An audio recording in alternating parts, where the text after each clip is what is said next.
Special Agent White, recording for Incident Report 29987. Recording now. Please state your name for the record. Kenneth Archie, ma'am. Royal Fusiliers Company C. Right, now can you describe again what you saw? Right, yeah. We were hooked in outside Zamora. The Spaniards were in a fighting retreat towards Salamanca. Most of them were already dead or dying. I remember the roads were absolutely lousy with bodies. Starved. Some of them shot. Hard to say if they did it themselves. We dug in for the night and tried to get some rest. We were dead tired and there weren't enough bunks to go around. Clarence and I, we pulled a few beds out of an abandoned farmhouse and used those.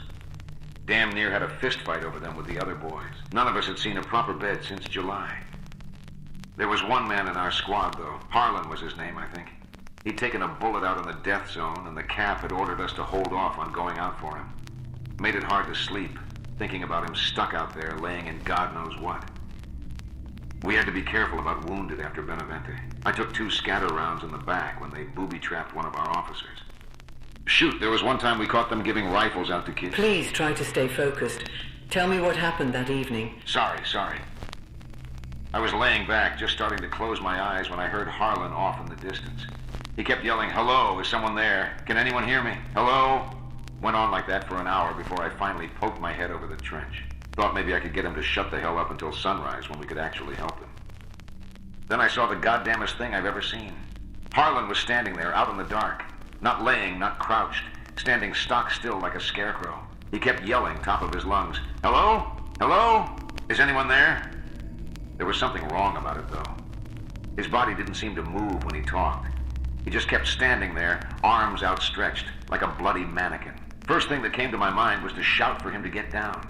Odds were some spanny with a rifle was scoping him right that second, about to finish the job. The only thing that kept me from going out there was the fear that there'd be 2 dead going home instead of just 1. So I decided to let it be. If Harlan was far gone enough to stand up in the middle of no man's land, then so be it. I just hoped the office would feed his mom some guff story about him dying as a hero of the Empire, or some nonsense, instead of telling her how he actually died. When morning came, we got word the Spanish had abandoned their positions and retreated further south. We couldn't complain, really.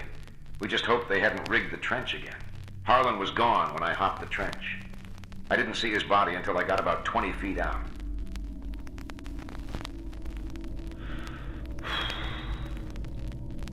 You guys mind if I smoke in here? Go ahead.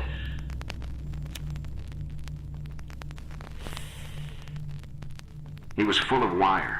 Barbed wire. Live wire. Hadn't seen the stuff before, but we'd heard about it. The doc said he died yesterday, but I know what I saw. That was his voice coming out of that corpse. I remember the wire twitched when we pulled him up. It was hooked onto him. Hooked into him. Took us an hour to finally cut him loose from it. And when we did, the wires slid back into the mud like snakes. He'd been hollowed out. You could see clean into his insides where the wire had forced its way in. Had you heard any similar encounters to the one you experienced? A few, yeah. We'd heard stories about the wire getting into bodies, into pipes. My buddy Jones heard a story about it getting into a few houses and trying to snare people. Command always told us the same line. The wire was not alive. It was just a chemical reason. But I think we all knew what really happened. And what would that be? The same thing that happened to all of us during the war. They made that wire and sent it into a war zone. Nothing but decay and blood and shit. I think it started to enjoy it. I think that's why it started going for wounded instead of dead. They'll tell you there's no purpose to the way it grows, but I know that's a lie. The hell we planted that stuff in changed it. Made it adapt. Gave it a taste of blood. I know because Harlan's throat was all torn up with wire when we found him. I know because that wasn't his voice out there in the trench, calling for us. I know because that was the wire out there, waiting. Waiting for what? For one of us to take the bait.